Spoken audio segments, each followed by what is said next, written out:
Welcome to another show. You know, March is Colorectal Cancer Awareness Month, and we know that regular screening increases early detection and prevention of colorectal cancer.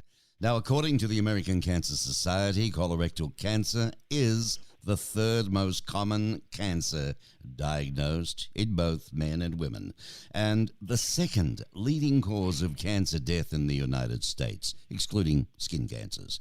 So here we are in 2021, what with everything else, it's estimated there'll be 104,270 new cases of colon cancer and 45,230 cases of rectal cancer diagnosed in the U.S. this year alone. We're going to get to the bottom of this, and I'm very fortunate to have a couple of specialists. I've got Michael A. Ruckham, MD, gastroenterology specialist from Northwestern Medicine Digestive Health Center in Chicago, Illinois, along with a former NHL, not a bad sort of player, Eddie Olczyk, a former NHL All-Star RSN analyst for the Chicago Blackhawks. Welcome to you both, gentlemen. Thank you, Mark. Thanks, Mark. Well, the Northwestern Medicine Digestive Health Center has developed a leading comprehensive colonoscopy quality improvement program. This is focused on improving screening rates and ensuring that all patients who undergo screening colonoscopy get the highest quality care. Now, implementation of this program has significantly reduced the incidence of colon cancer. Dr. Ruckham, what should our listeners know about the symptoms and risk factors associated with this disease? So the listeners should come away from this saying the number one symptom is no symptoms. Get checked when you're feeling fine.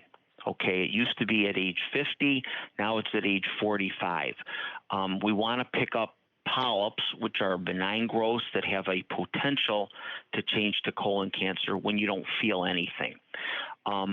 But with that said, symptoms to be alerted to, which most of the time are going to be trivial and not anything significant, are, first of all, a change in your bowels. You know, something that now it's very loose, a lot looser than it used to be, very thin on a regular basis, like a pencil.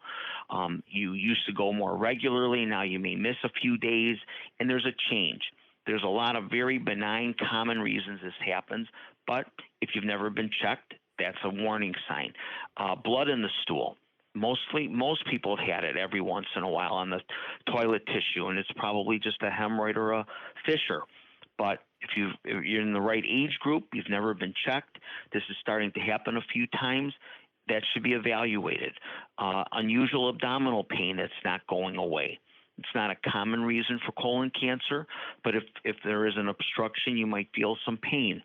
And certainly if you're iron deficient, anemia, on a routine blood test by your doctor, that would be a sign to get it checked out.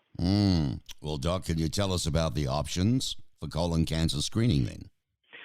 So clearly the gold standard, we call it, is the colonoscopy, because that's one test where you're looking at the colon, you're seeing things with your eye, so it's very visual if it's little, and at the same time you can remove the polyp if it's there. But there are people still reluctant to do it, and the whole purpose of Colon Cancer Awareness Month is to get screened, whatever test you pick. So if that's not your desire, you can get every year a fecal immunochemical test. They call it the FIT, F-I-T, looking for blood in the stool. The newer one that people are probably seeing on the television around their house is called Cologuard. That's also a stool test. The kit gets mailed to your home. You put the stool in a little sample and mail it back. And that test actually looks for genetic mutations in several of the colon cancer genes that a polyp or cancer would leak out into the stool. That's a good test, but it's not quite as accurate. It'll miss half the polyps, Mark. So if you did the Cologuard and it's normal, you got to come back and do it again in 3 years. If you did a colonoscopy and it's normal, come back in 10 years. Well, that tells you something, doesn't it? You know, I think a lot of people would lean towards the, send it home to me jazz, but it's not necessarily the safest way to go from what you're saying. We've talked about signs and symptoms of colorectal cancer. they should prompt our listeners to see a doctor. For you, Eddie, I'd like to ask you, what prompted you to see a doctor and, schedule a cancer screening? Well, for me, Mark, back in the summer of 2017, I was on the verge of turning 51 years of age. I had a colonoscopy set up for later in the year, and as Dr. Ruckham said about some of the symptoms, all of a sudden I could not go to the bathroom. I could not go number two, and that wasn't normal for me. It lasted a couple of days, so I think typically, like most people would, is you sit there, you go to your pharmacy, you go to your local Walgreens, you buy some Metamucil, you drink some prune juice, and you hope you break it up, and you go to the bathroom, and you continue to live. But for me, that didn't happen. Right. So obviously I was scared and nervous, and next thing you know, I'm being rushed to the hospital, and 4 days later, I'm having a 6-hour surgery removing a tumor and being sent out, and them calling me back on August the 4th at 7:07 p.m. in 2017 and telling me that I had stage 3 colon cancer, and they're recommending 6 months of chemotherapy, and then they would reassess after the fact. Now, I'm very lucky and blessed. I had an incredible team led by Dr. Ruckham and the great people at Northwestern here in Chicago, but also the family support, my wife of almost 33 years, my family, my friends, the people that I work for, helped me get through. And it was a battle. I would get chemo every 2 weeks for 6 months.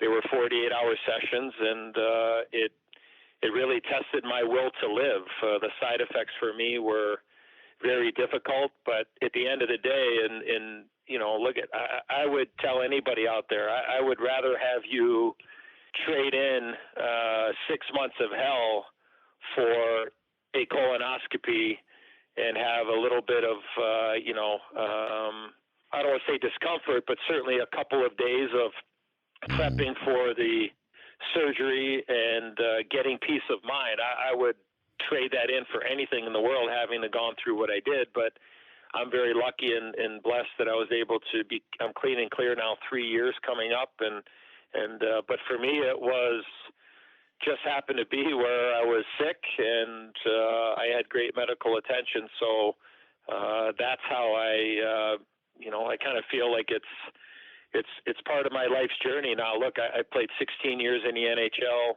I played in the Olympics for Team USA back in 1984. There was no family history.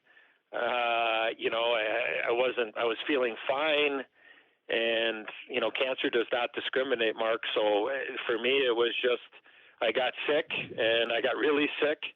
And now I kind of feel it's my obligation and my journey, and part of my life's purpose now is to tell people my story. It was one of the inspirations why I wrote a book, Beating the Odds in Hockey and in Life. And I talk openly and candidly about the battles of going through stage 3 colon cancer. And if I can help one person, if Dr. Ruckham and I on your show, which has a great following, if we can help one person either deal with it or stay away from it, well, it was well worth the 15 minutes that we spent together, or the 16 months that I put pen to paper to tell my story in my book. And that's my story in a Cliff Notes version, and I'm sticking to it, and I'm proud to say that I'm clean and clear and cancer-free. Ah, that's wonderful news. And, I was going to ask you what advice do you have for people, but you've shared that already. And quite frankly, listeners, you should go to www.nm.org/DHC. All right, that's www.nm.org/DHC. So the advice, for people who may be worried about getting screened for colorectal cancer, in a nutshell, you weighed it up. A bit of worry there. They knock you out. You have stuff. It's all over with before you know what happens, right? And as you say, look what you went through. The risk for the rest of your life and your family. By the way, the book, what's it called again, Eddie? Yeah, it's called Beating the Odds in Hockey and in Life. You can get it online or any of your favorite bookstore, and it's I'm very proud of it. Like it'll be the last book I write. A lot of my former friends, and I say that tongue in cheek, Mark. A lot of my former friends asked if there were crayons with this book, and no, there are no crayons with this book that I wrote. But I talk about my journey as a young person who was bullied at times and was questioned, whether or not I can accomplish things I've been able to do in my life, personal life, and also my professional life involved in hockey. But I talk very openly and a lot of transparency with my battles. And again, I couldn't be more proud of it. And I know I've tried to make a difference in the community, and hopefully that we've been able to do that on your show today, Mark. So we really appreciate you allowing us the time to talk about this very important initiative. And look, it's not hard to have things fall through the cracks in the world that we're living in now. I mean, everybody is so focused, and rightfully so, but we also have to look after ourselves and raise our hand. Hey, if you're not feeling well, you got to have the courage to stand up or make a phone call and say, hey, you know what, I don't feel good, or hey, it's time for me to get checked out. And because look at, nobody's invincible, and if we can help one person, like I said earlier, then we're doing what we need to do to help the community. Very good, very good, and you're an excellent speaker and a great ambassador for it too, if I may say so, Eddie. Well, it's time to go, but you're in good hands. You're in Dr. Michael Ruckham's hands, the MD. Northwestern Medicine. Yes, I am. He's the captain of my team. That's there you sure. go. Well, I guess, Northwestern Medicine, they're pretty pleased to create the Michael A. Ruckham MD Fellowship in Gastroenterology to celebrate his esteemed career and to ensure the highest quality GI care is available for patients for years to come. So he's contributing to the industry, to the disease, to God knows what, and we thank you a lot, Dr. Ruckham. It's a great job that you're doing. Well, Mark, thank you for letting us have this forum to spread the good word. All righty. You have a good day, and get on with your message and get on with a wonderful life, Eddie, okay? Thank you very much. Appreciate it, Mark. I hope you enjoyed it, folks. There we go on the Mark Bishop Show. Great to hear that wonderful story. It motivates me, I tell you what. I know. I've got a lot of friends over the age group that haven't had tested yet. They're just that little, too nervous. We're all guilty of it, so we've got to pucker up, boys, and ladies too, and get going, because it's a wonderful thing to find out and get it over with and get it done.